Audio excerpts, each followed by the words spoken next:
vraiment, le conseil, c'est de s'entourer de conseils. Les chefs d'entreprise, ils sont pris dans leur activité, ils n'ont pas le temps d'aller regarder en détail tout ce qui est disponible.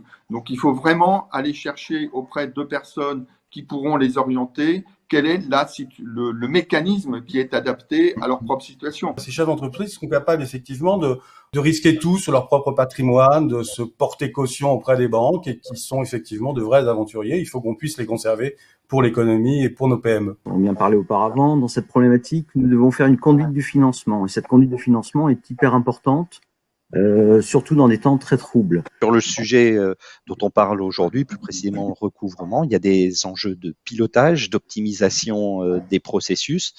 Mais avant ça, ce que nous disent nos clients, c'est que dans le contexte Covid, il y a déjà un premier enjeu, c'est l'enjeu organisationnel. Au-delà du recouvrement, c'est l'écosystème en général du financement qu'une solution informatique doit venir simplifier pour l'entreprise. Pour chaque entreprise, c'est d'essayer de gérer effectivement son DSO, sa trésorerie et d'avoir des délais de paiement ou des retards de paiement réduits au minimum. Agir au moment où il y a un payé et il y a un impayé dès que la date d'échéance est dépassée.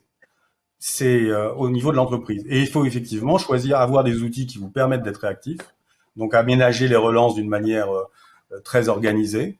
Et il faut également avoir des partenaires qui sont efficaces et qui sont capables d'agir rapidement pour traiter un impayé. Bien préserver la relation client, c'est-à-dire qu'il faut bien tenir compte du profil de chaque client.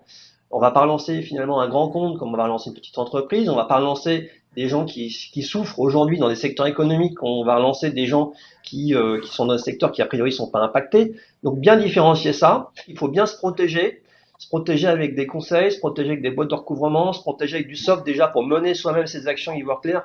Je crois qu'il faut savoir anticiper. Depuis qu'on a mis en place des relances préventives d'échéance, on a gommé à peu près 70% de nos retards de règlement liés à des erreurs de facturation de bons de livraison. Mais il faut absolument qu'en sortie de crise, on en tire aussi des enseignements et on profite de cette crise pour justement avoir une plus grande culture cash dans les entreprises et optimiser tout ce processus pour éviter d'être dans une situation de tension permanente avec ces retards de délai de paiement. On doit travailler en équipe et l'équipe, c'est pas que l'équipe DAF, c'est pas que l'équipe comptable, c'est toute l'équipe, c'est l'équipe commerciale, l'équipe logistique. Tout le monde doit être acteur par rapport à cette problématique du recouvrement. Il faut effectivement que les différents services, la logistique, le commercial et la comptabilité, la direction financière, soient bien synchronisés, soient très bien coordonnés. C'est la proximité avec le client, la connaissance de son environnement. C'est grâce à ça que le partenaire va pouvoir conseiller l'entreprise et puis adapter l'outil à la culture du recouvrement. Cette notion d'accompagnement, de dialogue avec les différents partenaires est pour moi quelque chose d'essentiel. Et c'est comme ça que collectivement, on sortira renforcé finalement de cette crise.